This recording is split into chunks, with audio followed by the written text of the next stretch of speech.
Hola, bienvenidos nuevamente a este espacio de cine de arte y de autores. Hoy nos vamos a dedicar al tercer texto del libro que es El cine de André Bazin.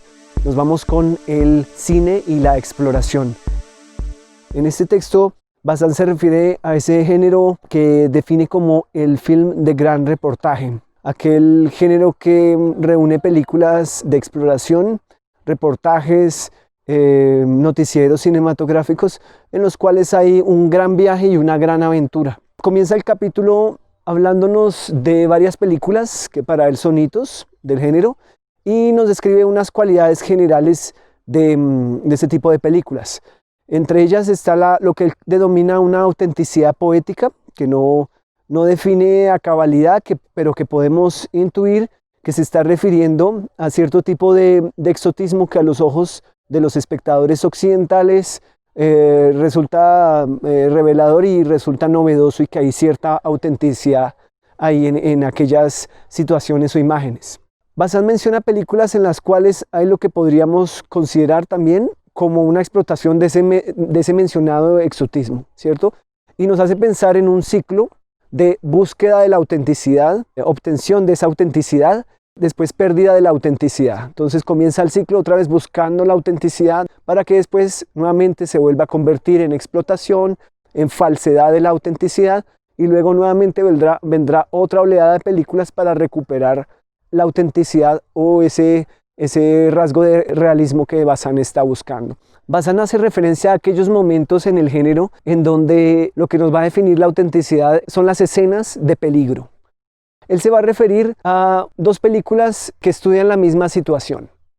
La situación fue la expedición del capitán Robert Scott entre el año 1911 y 1912 en el Polo Sur, en la Antártida, con el resultado trágico de la muerte del capitán Scott y varios de sus acompañantes a causa del extremo frío en esta región, falta de alimentos, falta de planeación, falta de equipos necesarios en la expedición. Para Bazin hay dos películas que hacen referencia a esta aventura del capitán Scott.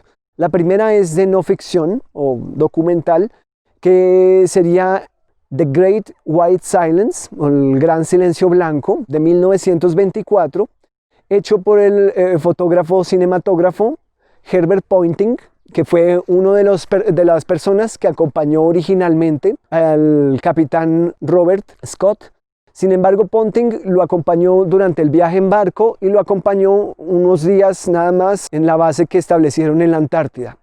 Poynting no participó del resto de la expedición y por eso, digamos que salvó su vida. Él regresó a Inglaterra con el material ya filmado y fotografiado. El metraje que filmó y las fotografías fijas que fotografió Poynting son de esos años de la expedición de 1911 a 1912 y son retomadas en 1924 en la película mencionada, The Great White Silence, en el cual pues hay una reconstrucción a partir de ese material hecha por Poynting y tras una narración de intertítulos donde nos da cuenta de la expedición del capitán Scott y del trágico desenlace. Por otro lado está la película de ficción del director Charles Fend, hecha en 1948, llamada Scott of the Antarctic, la cual es descrita por Bazin y se las recomiendo también para que ustedes la vean, como una producción de mucho dinero.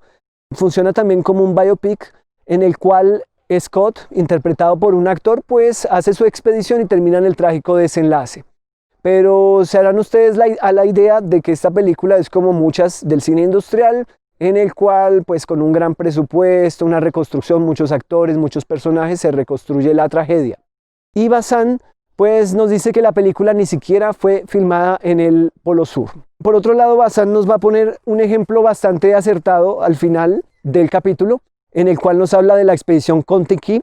No sé si ustedes la han escuchado, la famosa expedición de Thor Heyerdahl en 1952, cuyo subproducto es una película. Es el registro que hicieron en 16 milímetros Heyerdahl y su equipo, montando en una balsa en la cual Heyerdahl quería probar que la Polinesia francesa fue habitada por indígenas peruanos que solamente fueron guiados por el mar navegando con las corrientes, ¿cierto? Que ni siquiera tenían grandes medios para movilizarse, sino que ocurrió una migración desde el Perú hasta la Polinesia gracias a las corrientes del Pacífico. Entonces, Bazán defiende esta película de alguna manera, a pesar de que él dice que estuvo rodada por personas que no sabían mucho de la técnica, que fue rodada a unos cuadros por segundo que no eran el estándar de la época, pero que aún así se logra una autenticidad bastante valiosa, que es filmar el peligro en sí. Y sin embargo, Kon-Tiki es admirable y sobrecogedor. ¿Por qué? Porque su realización se identifica plenamente con la acción que relata de manera tan imperfecta, porque no es en sí misma más que un aspecto de la aventura. Esas imágenes borrosas y temblorosas son como la memoria objetiva de los actores del drama.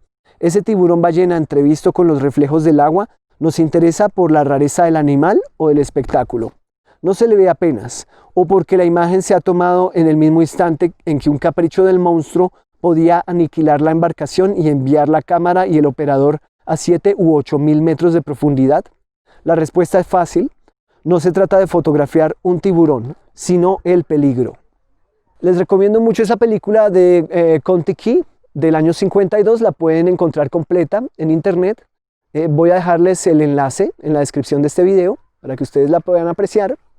Bueno, Bazán rescata el valor de la película Kon-Tiki básicamente porque dice que con grandes medios de producción o con más presupuesto no se habría logrado la autenticidad que da cuenta la película.